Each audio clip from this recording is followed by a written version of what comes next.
Movie I get asked about a lot on this channel ever since I started is Mel Gibson's Passion of the Christ. Well, finally, I'm going to do an analysis video on that thanks to channel member who requested this.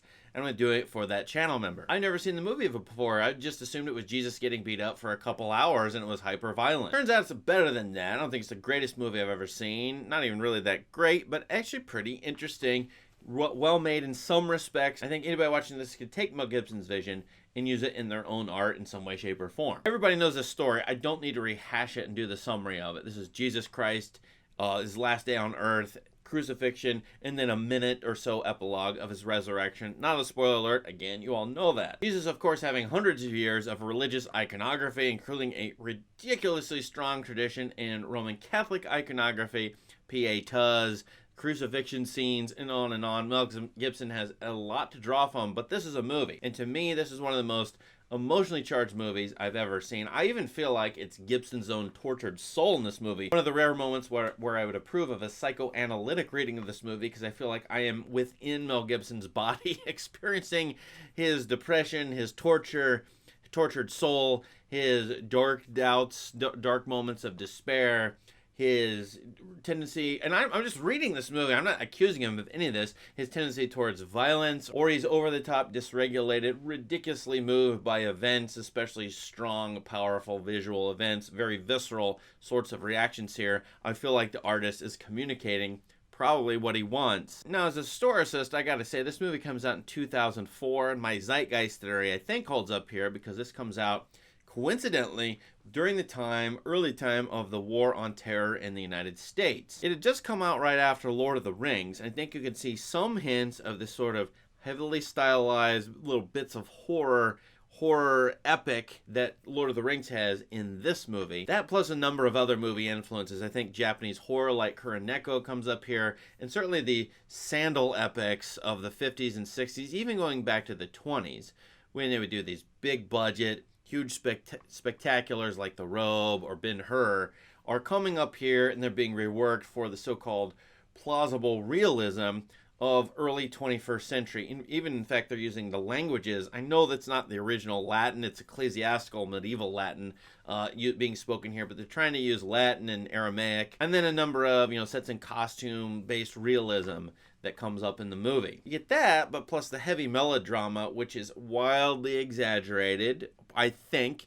And I do believe that the beatings and the whippings are highly exaggerated here.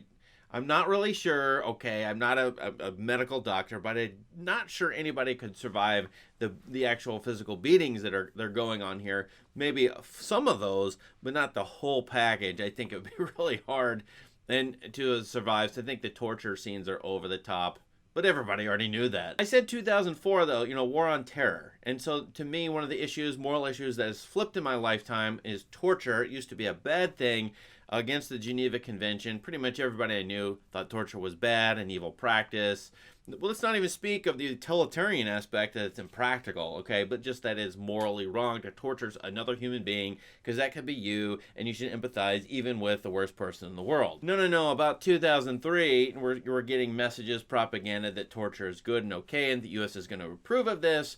Over and over again, I had students at the time say waterboarding was great, and that issue had flipped morally. When I watch this movie, I think maybe this movie is frankly against torture, or it's antagonistic to that zeitgeist, because here you see a guy getting beat up, and who's an innocent guy getting beat up and whipped repeatedly for hours, and who couldn't feel for this person. Now, it'd be hard to graft on, captured Muslims in the War on Terror to this movie with the Christian God or Son of God.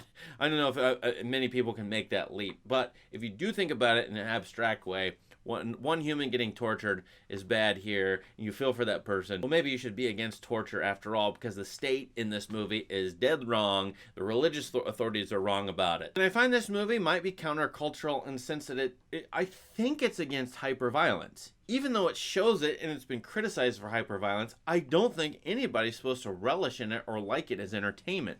And I think that's contrasted with the previous 10 to 15 years as postmodern action movies shoot even maybe all of movie history, but certainly the last 10, 15, maybe even 30 years, where postmodern action prior to 2004 have been cool and hip and heavily stylized, and it's only entertainment, so it's separate from reality, and you can relish in it because it's all fake or fictional. There were certain modes of watching at this point in time that I think were ironized violence, but now here you get maybe more realistic violence, heartbreaking melodramatic violence that was on the obviously the savior of Christians or the God of Christians, but also just an ordinary guy who was getting beat up by the state. And I feel like the violence here is not supposed to be taken as something anybody should approve of. Matter of fact, you should definitely not do it. That's one way to think about the movie, or one way to take it, in my opinion. There's some fascinating movie choices. Stereotypical. Here they're using the cliche of the pasty white bald person. Here, androgynous figure as a Satan figure. I think Lucifer is supposed to be a beautiful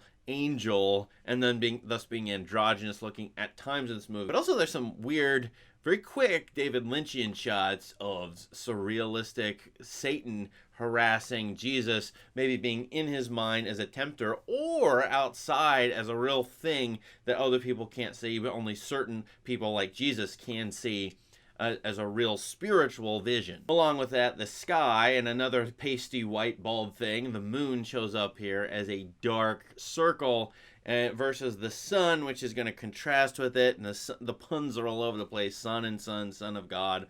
The Apollo, Phoebus Apollo references maybe here for as far as classical Roman culture goes. An interplay between sky and ground all over the place, as the cross image already does, being vertical and pointing up to the sky, and horizontal covering the earth. And because we know Jesus is the Son of God and there's all kinds of religious iconography going on here, I think it's interesting that Gibson chooses to do camera moves that go around Jesus. A lot of, first of all, 180-degree flips in this movie. Interesting flashback scene, for example, with Mary watching Jesus make a table, an extra biblical account, but Mary is going all over the axis of action, which is Jesus. There's 180-degree flips here. She moves around him, and I think that is a strategy in this movie for the camera, its position, its different perspectives, representing also characters' fields of vision to go around Jesus, to look around him, up and down the cross, around him when he's up on the cross, of course, but even just to be around or surrounding him. That circular motion could have a lot of different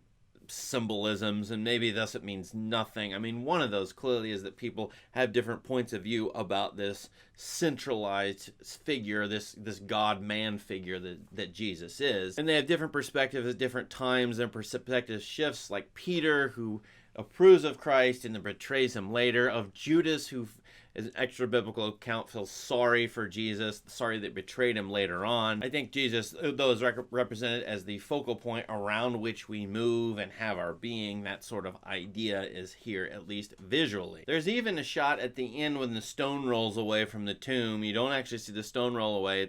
It looks like either the camera moves or the shadow moves. It's a nice photographic trick, but the moving around to get to Jesus's body as he's resurrected, and then what are you going to see? A circle in his hands, which is obviously the Thomistic proof, the physical proof that he's actually alive, and he was the person who actually died on the cross by having the nails through his palms. Here you get to see it, but as a circular image, as you can see through it. To me, one of the coolest moments in the movie is later on, Jesus dies, and then there is a drop. Here's a circular image again, coming from the sky, bird's eye view shot, and the drop comes down, and it expands into a wider vision as it rains and has a giant earthquake, and sort of naturalistic catastrophe is right after Jesus dies. That's the kind of inspired shot that Mel Gibson, frankly, is really good at. He does have a director's vision. He won the Oscar for Braveheart.